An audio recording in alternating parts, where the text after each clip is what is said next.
Okay, so now we're looking at determining the strongest bond when given a list of different bonds. So we have, we already kind of discussed carbon fluorine, carbon chlorine, and carbon iodine. We discussed this in terms of polarity.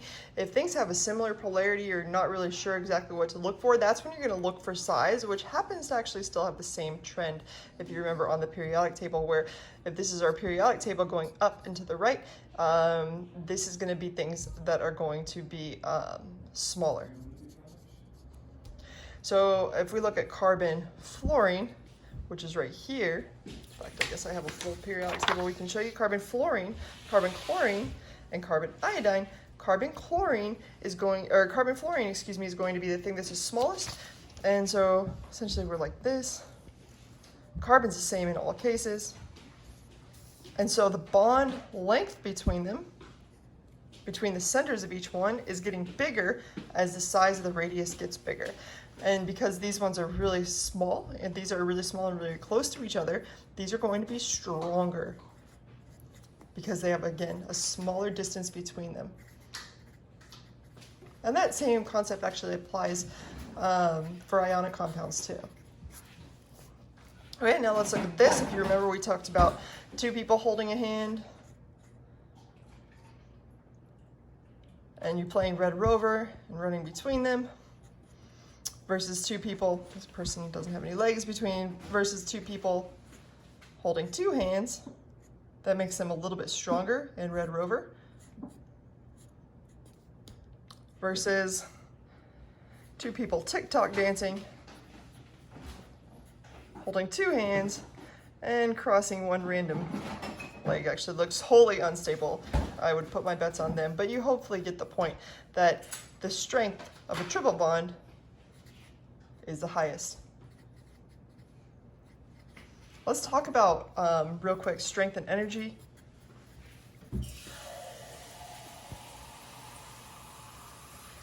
Remember that if something has a high energy, it also has a high strength.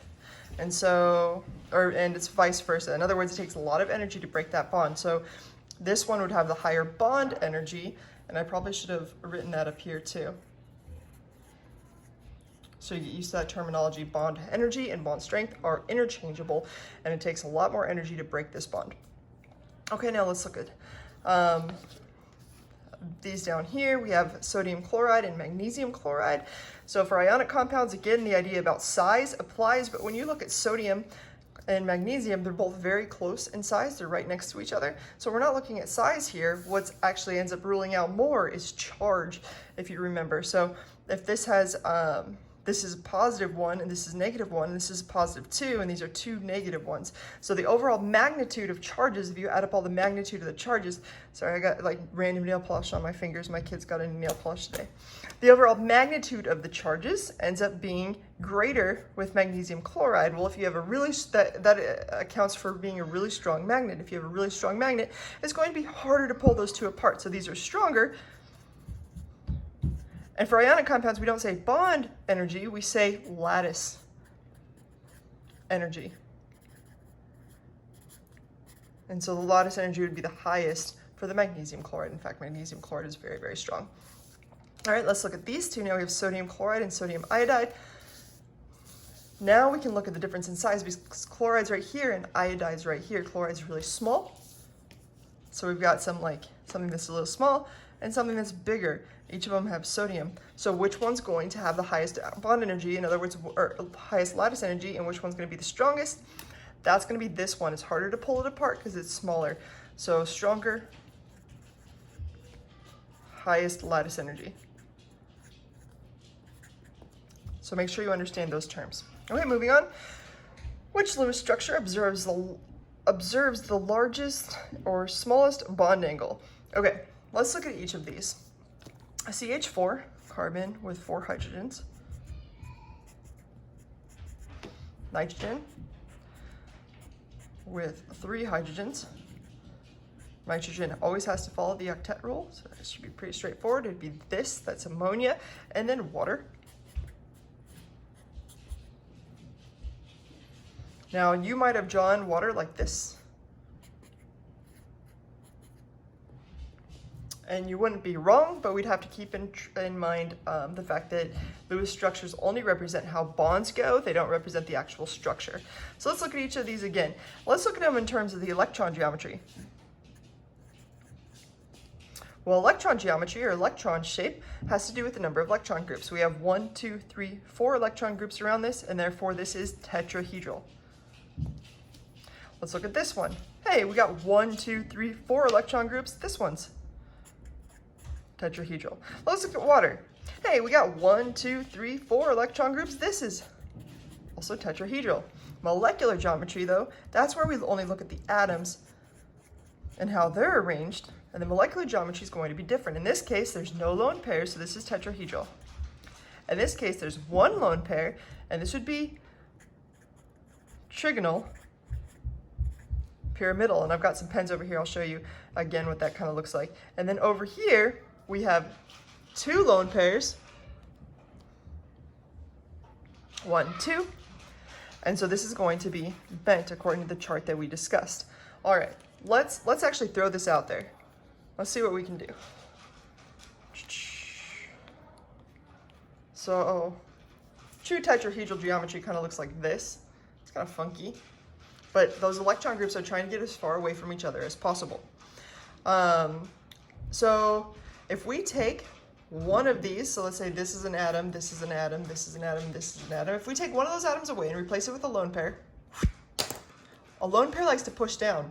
So what happens is it pushes down. And now these bond angles, these atoms have gotten a little bit closer to each other. So they've actually decreased. Now, if we take another one of these away, whichever one you want, it doesn't matter which one you take away, but if you take away one, what's going to happen is you get bent. And then that pushes another down even further. So now we got two lone pairs pushing these two together. And so what you end up getting is these all have a bond angle of 109.5 degrees. Don't get confused with 90 just because it looks like 90 on paper. It's not. This is slightly less than 109.5. I think it ends up being about 107 to be exact, 107 degrees. And then when we place two of them, now you have even more of a push, and this is going to be 104.5 degrees. Not to be confused with when you have, for example, trigonal planar. So there aren't too many I can think of right off the bat, but bear with me here. If you have something that's trigonal planar, like boron trichloride, these have bond angles of 120 degrees because these are trigonal planar. If you, for some reason, took off this thing and replaced it with a lone pair, so let's say you've got some kind of X. This is different from water because look at water. Water has two lone pairs, and this only has one lone pair. So, but if you look at the molecular geometry, the electron geometry is still trigonal planar, but the molecular geometry is actually bent.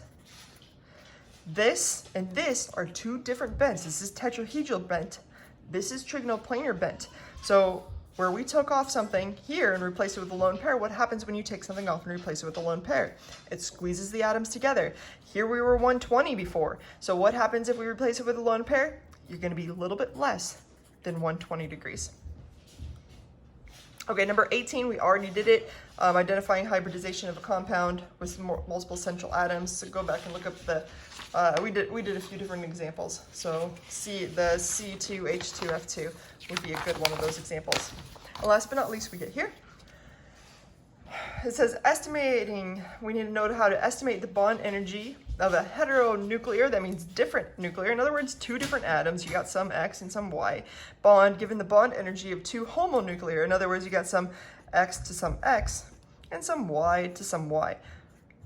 So credit here goes to Silverberg, 8th edition, and McGraw-Hill Connect, where I actually took this question from so that we can kind of go through it and have a better idea of what's going on. So here you've got some carbon-carbon and some chlorine-chlorine. It gives you the bond energy. It tells you, hey, in order to break a mole of these carbon-carbon bonds, it takes 347 kilojoules.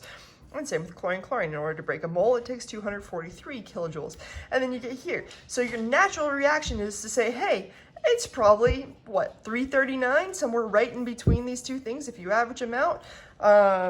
Or let's see, oh, the average, this is the average. Or you think it's 295? So your natural instinct is to say, I don't know, 295? But remember what we learned about polarity. Is this polar? It's not polar because they're both have the same electronegativity, carbon and carbon. Chlorine, is that polar? No, it's not polar. So when we make something that's carbon chlorine, all of a sudden we've made something that's polarity, has a dipole. And when we have something that has a dipole, what happens to the strength of it? It goes up, it's stronger, it's more difficult to pull them together because they become strong like a magnet. And so you would want to think that it's 295, but the truth of the matter is it's not 295, it's actually more than 295 because it takes more energy to break a stronger bond, and that's why you get an answer of 339. It's going to be greater. You wouldn't know the actual number, but it's going to be greater. And this is why we use estimates when we say, oh, we're estimating the bond energy. It's not always necessarily the exact same energy that you end up getting. So 295 is out. It's actually a little bit higher because we formed a polar bond, and that's going to be stronger. Whew, there goes part 2. I'm gonna, I don't know, go get a drink. Bye, y'all.